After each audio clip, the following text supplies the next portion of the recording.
मेरी best friend की शादी थी। मेरी शादी अटेंड करने के लिए 5 दिन पहले ही उनके घर चली गई।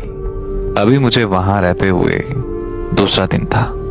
मैं अपना फोन सुनते सुनते छत पर चली गई और वहां मुझे एक कमरा नजर आया जो बाहर से बंद किया हुआ था।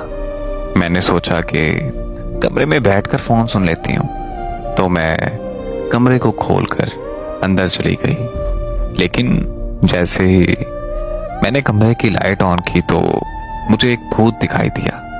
भूत को देखते ही मैं चीखी और चीखते हुए कमरे से बाहर आ गई। मेरी चीखें सुनकर घर के सब लोग इकट्ठे हो गए। तब मेरी दोस्त ने बताया कि अरे पागल, वो भूत नहीं बल्कि 4 बहनों का इकलौता भाई है और पागल होने की वजह से उसे ऊपर वाले कमरे में बंद किया हुआ है। दोस्त की ये बात सुनकर मेरा खौफ कम हो गया और मैं नॉर्मल हो गई।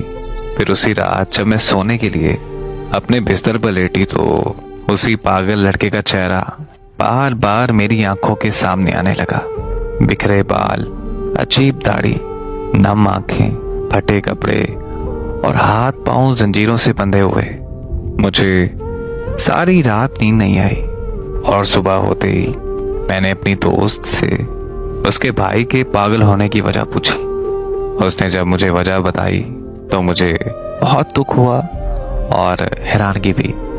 दुख इस बात का था कि मोहब्बत ने एक जिंदगी उजाड़ दी और हैरानगी इस बात की कि आज के दौर में भी कोई किसी से इतनी मोहब्बत भी कर सकता है। उसकी बहन ने बताया कि 6 साल पहले मेरे भाई ने ग्रेजुएशन मुकम्मल की तो वो जिद करने लगा कि उसे मास्टर्स करने के लिए इटली जाना है। मेरे अब्बू नहीं चाहते थे कि मेरा भाई हम सब से दूर जाए, लेकिन हम सब बहनों के बार बार कहने पर अब्बू ने भाई को इटली भेज दिया।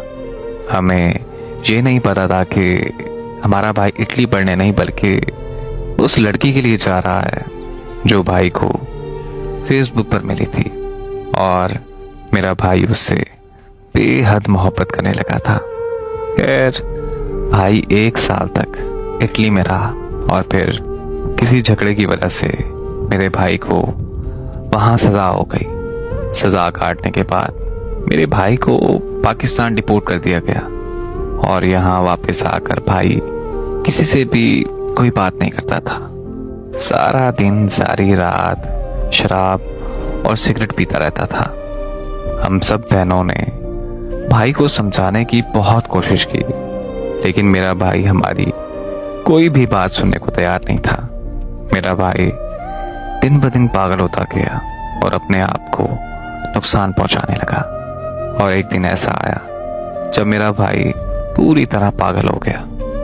पागल खाने वाले हमारे घर आ गए थे तो हमने भाई को छुपा दिया और तब से हमने अपने भाई को ऊपर वाले कमरे में बंद कर रखा है। अब तो ये आलम है कि उसे हमारी पहचान भी खत्म हो गई है। कई बार वो हम बहनों को भी मारने की कोशिश कर चुका है, इसलिए हमने उसे जंजीरों से बांध कर रखा हुआ है।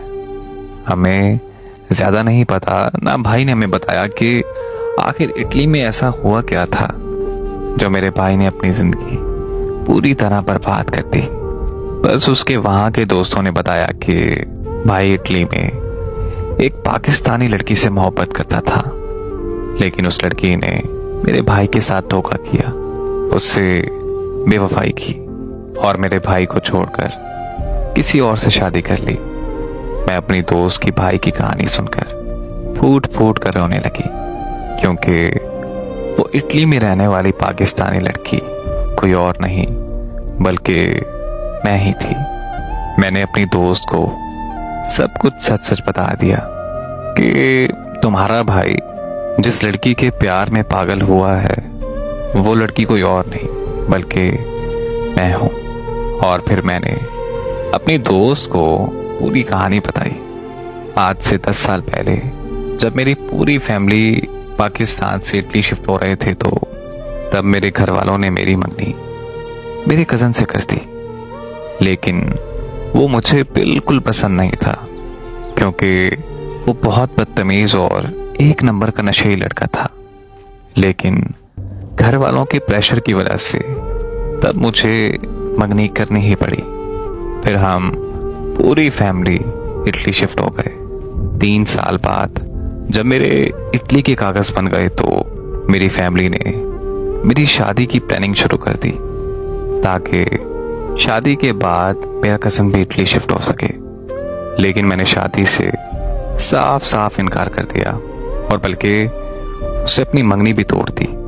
तब मेरे घर वाले मुझसे शदीद नाराज हो गए और उन्होंने मुझसे बात करना बिल्कुल बंद कर दी। उन दिनों में मैं बस अपने कमरे में बंद रहा करती थी। सारा दिन फेसबुक इस्तेमाल करती रहती थी। फेसबुक पर एक ग्रुप था जिसमें मुझे किसी ने ऐड कर दिया और उस ग्रुप में तुम्हारा भाई बहुत अच्छी शायरी करता था। मैं उसकी शायरी बेहद पसंद करती थी। वहीं से तुम्हारे भाई के साथ मेरी बात होना शुरू हो गई। फेसबुक पर इसका नाम और बाकी डिटेल सब गलत थी और इसने मुझे यही बताया था कि वो लाहौर में रहता है। 1 साल तक हम बहुत अच्छे दोस्त रहे और फिर उसके बाद इसने मुझे प्रपोज कर दिया। तो मुझे भी इससे बेहद मोहब्बत हो गई थी और मैंने भी इसे हाँ कर दी। मैंने अपने घर वालों से बात की तो उन्होंने एक शर्त रख दी कि अगर ये खुद इटली आ जाए तो हम शादी कर देंगे। फिर कुछ महीनों बाद